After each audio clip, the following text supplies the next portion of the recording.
madaraka yakisha kulevya, unadhani unaweza kusema jambo lolote lile, unadhani unaweza kutenda chochote kile. Yani madaraka yakisha kulevya, tukishaona ile wewe ni superior na watu wengine wote hawajui kitu, unaweza kusema chochote. Kusema hiki kinachofanyika ni ujinga na utoto ni dharau, ni ulevi wa madaraka. Kusema mwende mkacheze sinema zenu ni dharau. Lakini nani atatoka kumjibu? Watu wanaogopa kufungiwa. Viongozi wa vilabu vyetu ni waoga, kisha tengeneza mazingira, ukimjibu ukisema unafungiwa. Wanaogopa. Lakini walipaswa wao viongozi wa Yanga watoe statement immediately baada ya kauli ile. Lakini nani atakuwa atamvisha paka kengele? Waoga wa kufungiwa. Hata sisi wengine nothing to lose. Mimi nifungia hata miaka milioni, I don't care. Nafanya shughuli nyingine na mambo mengine, napata riziki katika njia nyingine. Kata mkisema huyu bwana mdau afungiwe, I don't care. Lakini nasema kwamba hili jambo wamekosea na ni dharau kwa mpira. Lugha za kiongozi mkuu wa taasisi lazima ziwe na approach nzuri. Uongozi ni hikma, ni busara. Uongozi unawajibu watu kama vile unawajibu watu ambao ni takataka, sio sahihi. Na hapa nadhani kuna shida neno uraisi. Ningeshauri, najua waandishi naomba mnisupport, raisi atakaye tumia herufi kubwa kwenye ara ni mmoja tu wabaki. Nadhani kuna kiburi, watu wanadhani na wao shakwa marais wenye dola. Marais wengine wote iwe ara yake herufi ndogo, ili waone tofauti. Nadhani kama kuna, sababu kuna mmoja nilimsikia rais siku moja wa TFF anasema, unajua marais wa nchi nyingine wanapata mpaka escort, marais wa mashirikisho. Kwa nataka na hapa pate escort. Ndio tafsiri hiyo. Sasa kile kiburi cha ara kubwa anaotumia Rais Samia, nadhani kinawaingia baadhi ya watu. Waanze sasa kutumia ara ndogo. Waone tofauti ya head of state, rais wa nchi, na uraisi wa taasisi hizi. Unawezaje kusema neno kama hili? Yanga wameandika barua kwenu ya malalamiko. Badala kujibu malalamiko kwa maandishi, unaanza kuwatisha. Unaambia kwa nini wao hawajiuzuru? Wamefanya nini mpaka wajiuzuru? Wamefanya nini?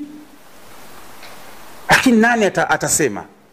Na wajua wote, nani atakayesema? Sema uone shughuli yake. Hata mimi nasimzungumza kwa niaba ya Yanga. Mimi ni mshabiki wa Yanga. Mimi mwanachama, tena mjumbe wa mkutano mkuu kikatiba. Kamati ya utendaji chini ya rais wetu Hersi iitishe mkutano wa dharura.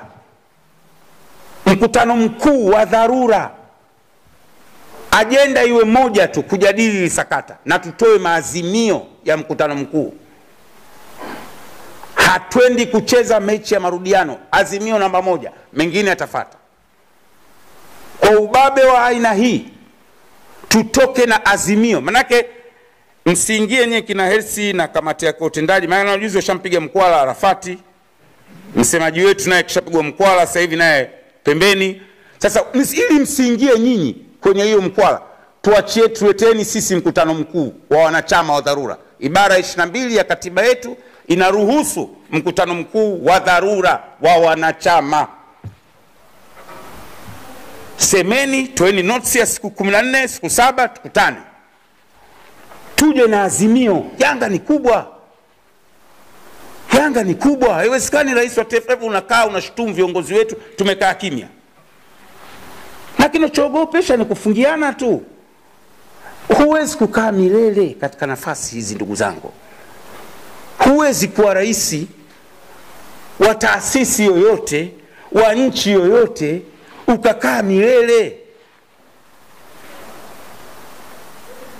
Usitumie kiburi cha uongozi kuwadhalilisha wenzio, ujinga na utoto, kwa sababu umesimamia kanuni. Ni ujinga huo, ni utoto huo. With due respect, Karia unaikosea mpira na unakosea Young Africans.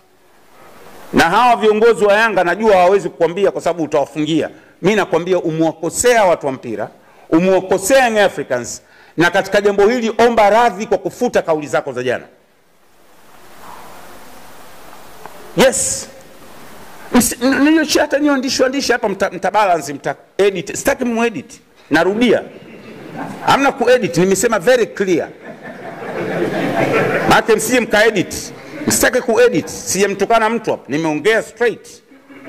Wala sijamvunjia heshima.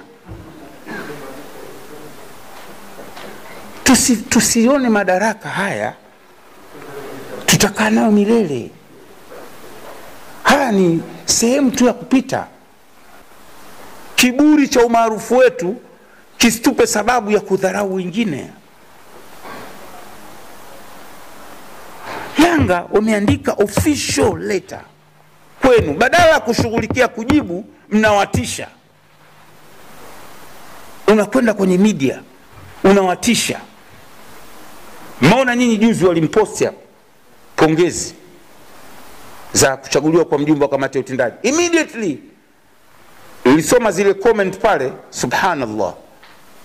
Hiyo ndio tafsiri sura watu Yanga hawakutaka ugomvi. Bodi ya ligi asubuhi mwenyekiti wake kasema mechi ipo, hamna mtu kugoma. Sijui wakatumia kigezo gani. Sijui mpaka leo mimi najiuliza. Kamati ya saa 72 hukutana baada ya mechi kuchezwa. Walitumia kigezo gani kukutana kabla?